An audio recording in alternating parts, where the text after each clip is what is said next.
Good morning to all you Broncos fans out there.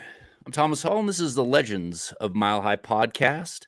And this morning, we're going to chat a little bit about the Broncos' future. Now, if they beat the Bears, what's next, really, is the big question. So far, this season has been extremely disappointing, an embarrassing, historically embarrassing loss to the Miami Dolphins last weekend. It's really hard to be optimistic about this team right now, especially the defensive side of the ball. It's been pretty. I mean, there's no other word for it other than it's been pathetic. So let's talk about what will happen after the Bears game. If they beat the Bears, if they lose to the Bears, we can even get into some hypothetical situations about what could happen if they enter the bye with a 500 record or better. So we'll jump into that. I have a few ideas about what the team should do, regardless if they beat the Bears. But the problem that I have, not I want the Broncos to win. I want the Broncos to beat the Bears. The problem I guess I would have with it is if they beat the Bears, will that give the team a kind of false sense of security that now that they won a game that they're actually a good team? And I don't. It's hard for me to believe that they're a good team, but let's get into that. Let's jump into that. Let me make sure everything's set up here with Facebook so I can see if there's any Facebook stars coming in, and then we'll jump right into it. So let's see what we got going on. All right. Well, some say good morning to some of the folks in the chat. DZ came in early this morning. Just want to say good morning, DZ, with the question mark. Beat the Bears? What if it ends in a tie? Well, that's a good question because it very well could. They're both teams that are, man, going in the wrong direction, and both of them had a little bit of promise, really, to start the season. The Bears did. They thought Justin Fields was going to be the franchise quarterback, but that hasn't come about. The Broncos were supposed to be much better, and their defense is terrible. So it could very well end in a tie, which would be just sad. It would be sad, DZ. David Yunkin, good morning. Good to see you here. Also coming in early, so thanks for being here, David. Appreciate it. David says, what if we did win? Will it make everyone feel better about themselves after that beatdown last week? I think not. Well, I think it'll make people feel slightly better, right? It'll, if they lost, it's, man, I don't know. Being a Broncos fan, it's pretty miserable if they lose to the Bears, right? And they could very well lose to the Bears. They could go in to Chicago and lose to the Bears. I mean, there's no other way to put it. It's a sad state of affairs in the Mile High City right now when it comes to our beloved Broncos. So, and David's also, followed that up with, as long as VJ is defensive coordinator, I just don't believe in the Broncos defense at all. Yeah, and we're going to get into that today. We're going to get into what options do they have at defensive coordinator. In fact, I've written an article that I hope will come out today about realistic options that they actually have. And we'll get into those, and we'll get into those whether or not the team is, kind of turned it around by the trade deadline, which is on Halloween, October 31st, or if they're still losing. So we'll get into that. So thanks, David, for being here. Appreciate it. Dominic Martin coming in. Thank you for being here, Dominic. It's a pleasure seeing you in here in the mornings, talking Broncos with me. So thank you very much. It says, hey, Thomas, Mile High salute to my Broncos family. Optimistic fan here, but the Broncos sure make it hard to talk football with friends and family when they play so bad. Yeah, that's the disappointing part, right? Because they were supposed to be better this year. They were supposed to be a better team. And unfortunately, they're not. They're making the same mistakes that they were making, really, under Nathaniel Hackett. And so that points to something besides coaching. That points to roster issues. Now, I know the offense is playing a little bit better than they did last year, for sure. There's no doubt about it. They're playing better. Russell Wilson statistically is playing better. He's not, the wins aren't coming. His second halves aren't that great, but he's playing better. If you look at his stats, he's right up there in the top 5, top 10 of the league. So he obviously is playing a little bit better. Now, I know some of that's come, garbage time against the Miami Dolphins, and people are like complaining about, oh, well, it's, that one big pass to end the game, Hail Mary. Well, you can talk about that stuff, but you can also talk about all the mistakes that other people have made that have caused, issues. So Sutton dropping a touchdown pass in Miami. There's a lot of different things that have happened. So you got to take the stats with the stats, right? You can't make excuses for it being good or bad, because bad and good happen, and oftentimes it's not necessarily Russell Wilson's fault. So I'm not trying to make excuses for Russell Wilson. He has to play better in the second half, but you got to take the stats the way they are. That's all there is to it, because people mess up and impact the stats, and they do something good and impact the stats. So thank you for being here, Dominic. Appreciate it. My man, Jeremy Sean's coming in. Thank you for being here this morning. As always, I really appreciate it. Saying, morning, Thomas. If we beat the Bears and Jets, things will settle down a bit. If we lose either game, the fans will be sharpening their pitchforks. Yeah, I mean, we can only hope that they can beat the Bears and the Jets, right? I mean, we can only hope that they can at least win 2 games before they have to face their rival in the Chiefs going on Thursday night, going to to Kansas City to play the Chiefs. That's going to be a tough game. So it would sure be nice to have a couple wins under their belt before that. I don't know. I just can't trust that they can win either of those games. They can win both. They can lose both. So that's the problem. Thanks for being here, Jeremy. And as all of us are thinking the same thing, as David says, I can watch the offense, but as soon as the defense steps on the field, it's hard to watch. And it really is. It's terrible. So thanks, David. We also got Dom coming in. So good morning, Dom. It's nice to see you in here this morning. Saying good morning, Thomas, and Broncos country. I hope we can get a win on Sunday. Denver Broncos for life. Yeah, you and me both. So let's chat about it a little bit, right? I'll get into some of the other comments here a little bit, but if the Broncos lose to the Bears, I mean that's rock bottom, right? I mean, we thought rock bottom was losing historically bad in Miami, and it really is. But if they lose to the Bears, a team who's in disarray, a team who's not very good, 0-3, it's time to really panic. Like that means that this team could not win another game the rest of the season. That's what it really means. So they need to be sellers at the trade deadline. They need to get everything that they can in the way of draft capital and cap space to try and turn this around. And I think they can actually turn it around relatively quickly if they make the correct moves. So number one, you got to make a change at defensive coordinator. Right? Vance Joseph is just not it. And he's never going to be it. We've seen his defenses, right? He's been in the league for 7 years, a couple as a head coach, and he's not been very good. And I don't care what people say. You just look at the defenses before and after. You look at the defensive statistically. He's not a great defensive coordinator. And to lose historically bad the way the defense did. I mean, yes, the defense had problems on the field, missed tackles and everything else, but the scheme was terrible. It really needs to make a change. Now, people are saying, oh, you can't bring somebody new in. Well, I think you could, but there is some truth to that, like bringing somebody in and knowing that it's going to be hard to kind of implement their scheme. But from my perspective, there's someone on the team right now that could replace Vance Joseph and be better. I mean, you can't get much worse, really, but be better. And that's Joe Vitt. He's been in the league for almost 43 years now, coaching. 2 times he was an interim head coach, so he knows how to call plays. He knows how to run a defense. He's never been a defensive coordinator, but I think he could step in and do just fine compared to Vance Joseph anyway. So there's that option on the right there on the team. You can also promote Parker, but people are saying, well, you don't want to throw him in, in such disarray and kind of stunt his growth, which is fine. So just go with Joe Vitt, right?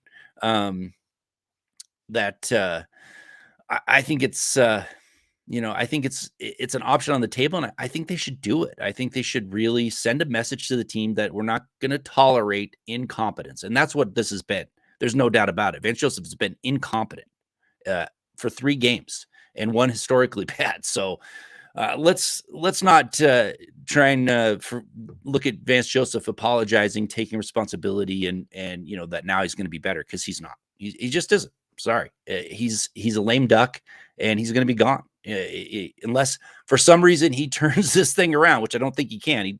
He doesn't have the leadership ability to turn this thing around. Players have already quit, And even if they do try again, he just doesn't have what it takes to turn this thing around. He just doesn't.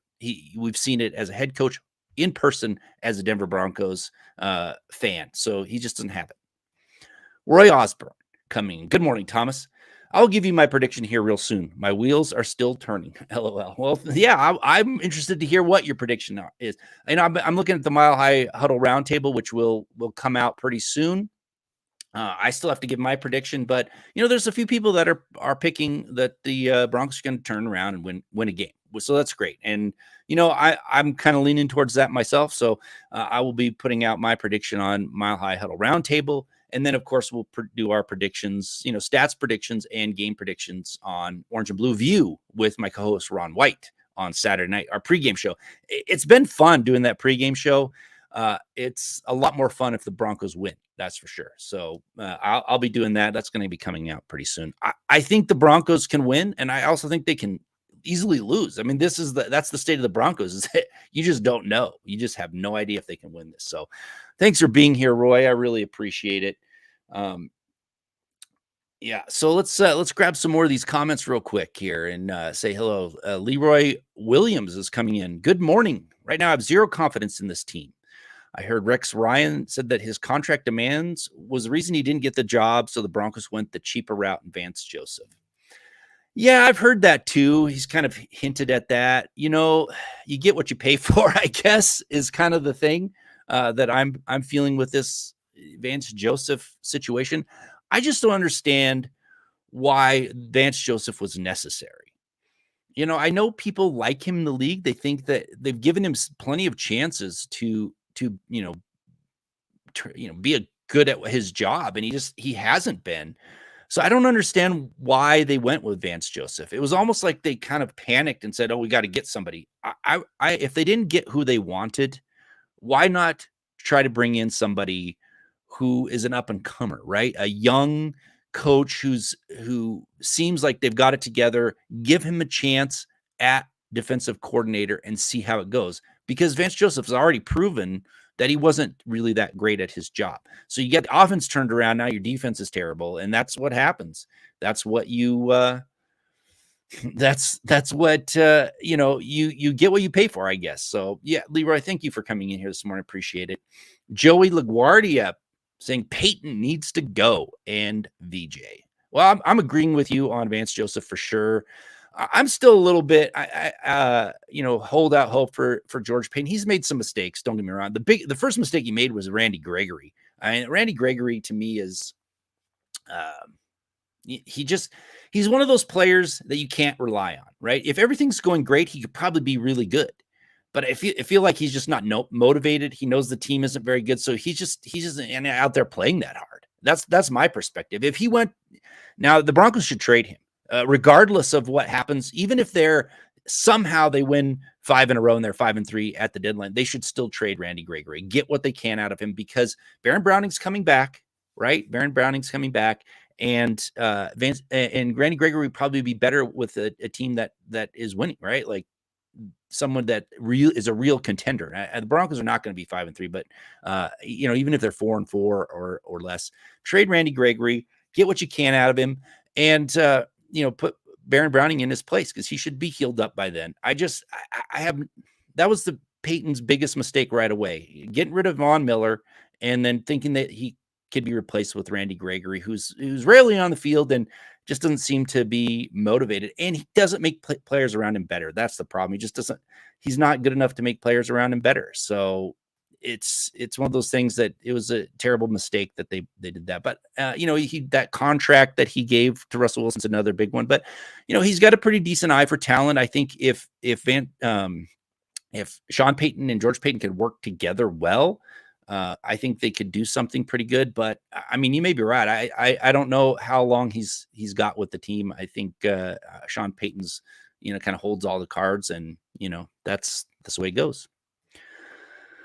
Troy coming in with super chat. Thank you for the support. Really, really appreciate that support, Troy, as always. And it's great to see you in all the shows. I mean, all the shows I do, it's great. And I appreciate it. Says, hey, Thomas, interested to see the defense with Williams, Browning, Simmons, and a healthy Moss. Hope we can win this week to get there. Yeah, I mean, I said this on Mile High Insiders list. I think the team is missing Quan Williams. Quan Williams is a much better player than people think. He's very underrated. And I like Asang Bassi. I think he had a good preseason as far as, big impact plays, but I wasn't really happy with his coverage all the time. I thought he had lapses in coverage. I think they really could use Kwan Williams back. I'm interested to see what they can do with Browning back as well. And, it'll be nice to see Riley Moss actually play in a game and see what he can do. I'm not expecting much from a rookie. I think he needs to develop, but there is some hope with some of these players coming back. You're absolutely right.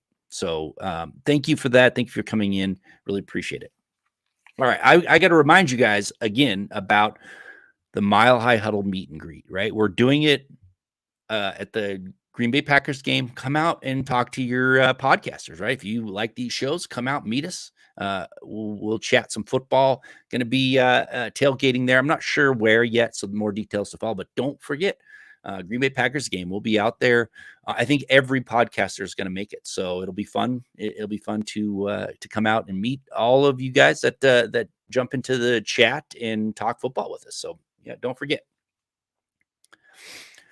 Gabe Brock's coming in. I would be happy with a win, especially if it's an explosive, complete game from the offense. The defense is a mystery to me since good players are regressing under VJ. Yeah, a win would be great. I think that it would be fun to have a win for Broncos country. So it's one of those things that I think would be helpful to kind of ease some of the Broncos country burden, but it's crazy. It's one of those things that you don't know if they can win or not. But if it's one of those games where they just absolutely dominate the Bears, that might give people a little bit more hope. So thanks, Gabe, for coming in. Appreciate it. Greg Smith saying, good morning, Thomas at Broncos country, Denver Broncos for life. Thanks for coming in. Appreciate it, man. Really appreciate you being here, Greg, this morning. It's early in the morning. It's nice to see you. And of course, Michael Ronquillo's here. As always, thank you so much, Michael. Appreciate you being here. Appreciate all the support you give to the Mile High Huddle crew.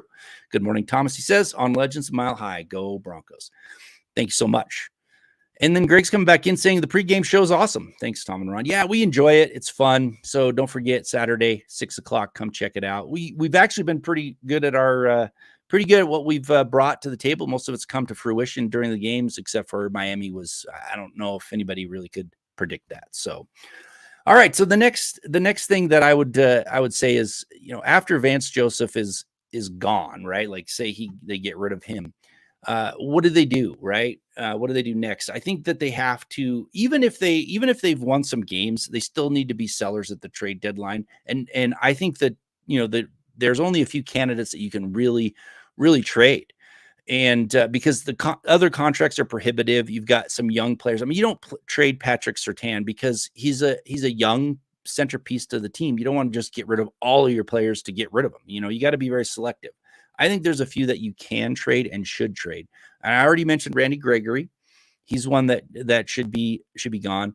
I think Garrett Bowles is a candidate to be traded. And I don't. Some people think that they can get more for Garrett Bowles than they can. I don't think you can get much for Garrett Bowles other than maybe a 4th round draft choice. Someone would have to be absolutely desperate at left tackle to give more than a 4th round draft choice for Garrett Bowles. That's my opinion. I don't think you're going to get much for him, but a 4th round pick will definitely help you kind of rebuild some of the depth on this team. You've also got Justin Simmons. I think Justin Simmons is a great player. I think he is, great community leader. But at some point, you got to say, it's time to get something for Justin Simmons. Send him somewhere where he can have have that success somewhere else and move on. And you can get something for Justin Simmons, a team that needs a solid safety who can go out there and create turnovers, which he can. He's good at intercepting passes. I think you could get some for him, and I think it could be close to a 2nd round pick. And then I think that you got to look at Cortland Sutton. I think he's one that is a candidate for trading, and I think you get probably a 3rd round pick for him. And those are someone that wants that needs a wide receiver, Cortland Sutton would fit right in. He's a good player, but he's kind of worn out his welcome, so to speak, with the Broncos. He's never put it all together, and he doesn't have a future with the team, in my opinion. He just doesn't. And then, finally you got Jerry Jeudy out there who, that's for me. I'm on the fence about trading Jerry Jeudy. I think he still has some value. You got another year of control that's not too prohibitive with him. You still want to have a young core nucleus of the team. So I'm on the fence whether trading Jeudy or not, but you could get something for him. That's for sure. Now, even if the Broncos are kind of like turned it around, you still can get rid of Gregory.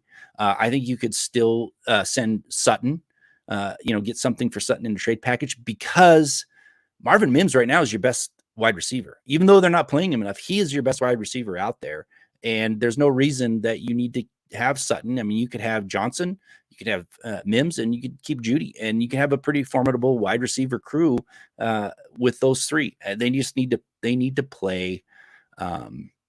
to play Mims a lot more. So even if they are turned it around by some miracle, they figure out a way to be 4-4 at the trade deadline, which I think is highly unlikely, but say they do, you can still get something in trade package, because chances of you still, making that playoffs are low.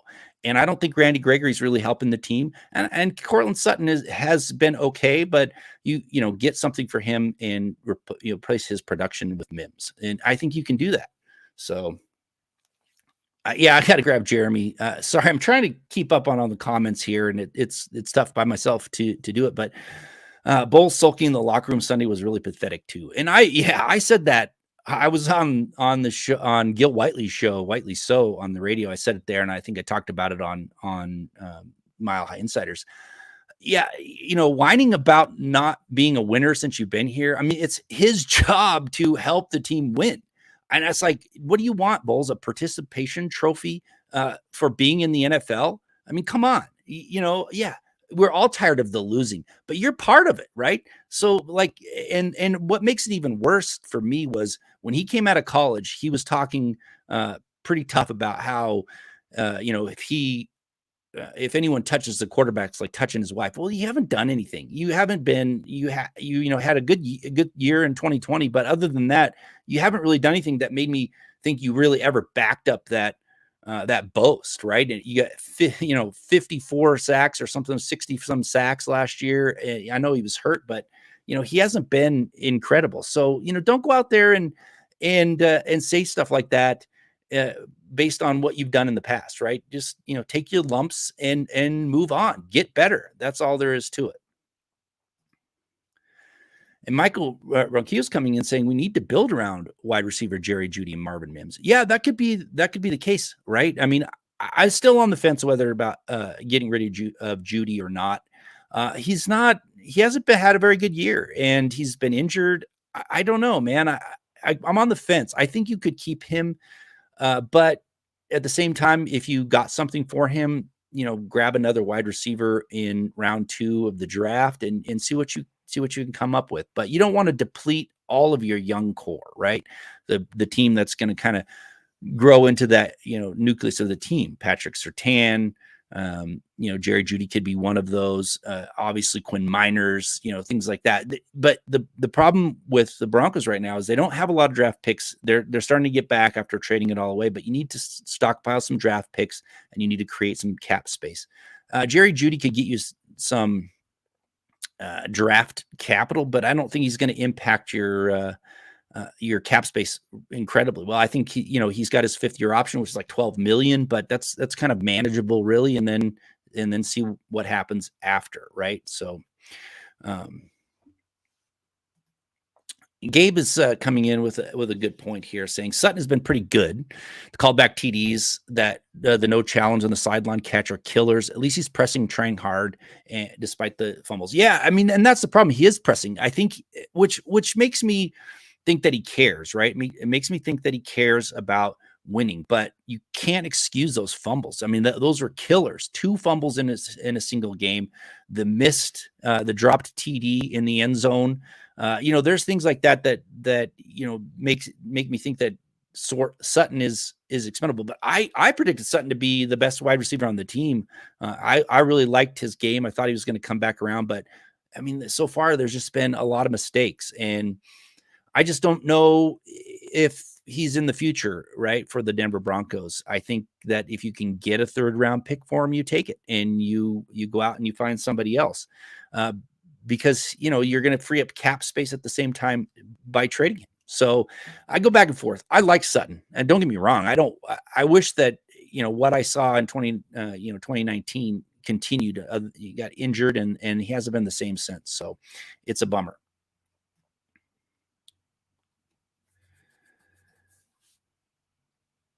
All right. So let me just check the chat here. I'm sorry, trying to scroll through here, make sure I didn't miss any any of the Facebook stars, and I think I've got them all. So there's some people that are agreeing with me. Joy's coming in saying Judy Simmons, Gregory, Garrett Bowles. Yep, those are all definitely some potential trades. And Joey is I think he means Russell Wilson to the Jets would be great to go full rebuild. Yeah, I mean, people have talked about, what are you going to do with Russell Wilson? There's really not much you can do, unfortunately, really. I mean, if you deactivate him, so like people are kind of throwing out there that he's not fully guaranteed and stuff, but his contract's still prohibitive. My opinion is that you just keep him, right? Because you're going to have so much dead cap money by trying to get rid of him that it's going to be prohibitive, and he's playing better, right? And it still doesn't prohibit you from drafting your quarterback of the future if you want to, and then see what you have, right? So I think Russell Wilson kind of sticking around is the way to go. He's playing better. I think, if he can continue playing the way he is and get a little bit better in the second half, you've got a pretty good quarterback. And then you can bring players in to make the team better. And then over the next couple of years, you decide what to do. And hopefully by then you have picked your quarterback of the future, the one that you wanted, bring them in and have them start playing. But I think it's crazy to think that the Broncos would shut down a healthy Russell Wilson just to keep some of that guaranteed money from happening. So I think you're kind of stuck with Russell Wilson for the next couple of years. You really are until you get to a point, which is I think 2025, that you can actually have a manageable number. And again, I said this before, that's the biggest mistake that George Payton made, was giving Russell Wilson that massive contract right away. Now, if he starts playing out of this world, that contract's going to look great, right? But right now it's very, very prohibitive. So Michael Ronque is coming in to say Broncos offensive coordinator said wide receiver Courtland Sutton was pressing in the game against the Miami Dolphins with the 2 fumbles. Yeah, he was, but you still have to protect the ball, right? Yeah, I mean, that's your number one priority is protecting the ball. Do not fumble the ball. That's the 2 fumbles in one game is pretty much inexcusable to me, no matter what his motivation was. I know he's trying to get more yards, but if you can tuck that ball and you keep it up here where you're supposed to have those 3 points on the ball, he had it hanging out there, and it was easy for the defender to knock it loose. So I know that he was trying really hard, and I don't want to take a lot away from him, but at the same time, you can't fumble the ball, especially twice in a single game, because those are just really killers. Dr. Van Nostrand's coming in. Broncos can't really move on from Russ until 2025, 2026. Yeah, exactly my point. Like, you can't really move on from him. I mean, you can if you want to eat a massive amount of dead cap, but what does it do for you? That's my point. Like, what is it going to do for you? Keeping Russell Wilson doesn't keep you from going out and drafting your quarterback of the future. Keeping Russell Wilson or getting rid of him doesn't really help your cap situation. And if he's playing well, which he is playing fairly well. I mean, there's some holes in his game right now, but a lot of it has to do with, the team around him. I think everybody's kind of playing poorly as the offense kind of goes into that second half. But yeah, I mean, it doesn't prohibit you from anything. So you're not gaining anything by getting rid of Russell Wilson, and you're not losing anything by keeping him, other than, hey, it's Russell Wilson, he's terrible, and he's selfish, or blah blah blah, whatever people want to say. So I think I think you keep him around for a couple years and see what happens. And see what happens for the rest of the year. He could, he could turn around the second half and be playing much better. And it seems like he's doing okay. And Jeremy is coming in saying statistically he's playing very well. He really is. There, like I said, there's issues with his game right now, but statistically speaking, he's top 10 and top 5 in almost all of these important statistical metrics. Now, people love to throw around wins, when they want to win. They like to use wins when the quarterback is losing to show that he's bad, or wins when, wins don't count when they're trying to make it sound better. So there, you never know what someone's going to say, but from my eyes, I'm watching the games. I'm looking at the stats. I'm analyzing the game. He's playing much better. He actually is probably going to get better as the season goes along, in my opinion, as they start to figure out more on offense, and then, go from there. But yeah, you don't gain anything by getting rid of him. And Greg Smith's coming in. Sutton fumbling reminds me too much of Melvin Gordon. Yeah, I mean, the fumbles. I didn't like Melvin Gordon's attitude either, but it was an epidemic of fumbling from Melvin Gordon. So he should have never stayed in those games that he was in, and it's unfortunate. But yeah, Sutton. I think the reason for Melvin Gordon fumbling was just a lapse of good technique. Sutton was trying really hard and end up fumbling, but you got to protect the ball. You just have to. All right. Michael Ronquillo is just coming in to say, great show today. Thomas on Legends of Mile High. Go Broncos. Thank you for that, Michael. And with that, I'm going to kind of wind down the show. I'm going to try and bring that back. I keep saying I'm going to bring back the Mile High Legend this week, that next week. I gotta do some research, bring back the Mile High Legend. Hopefully we can have those in the next couple weeks. And don't forget about the meet and greet. Again, don't forget about the meet and greet coming up. Green Bay Packers game, week 7. We'll be out there in the parking lot with the big Mile High Huddle tent. I hope to see you guys out there, all the people that I enjoy talking with, and others that maybe don't comment much in the chat, but watch the show. Come out and we'll talk then in person. So it'll be great.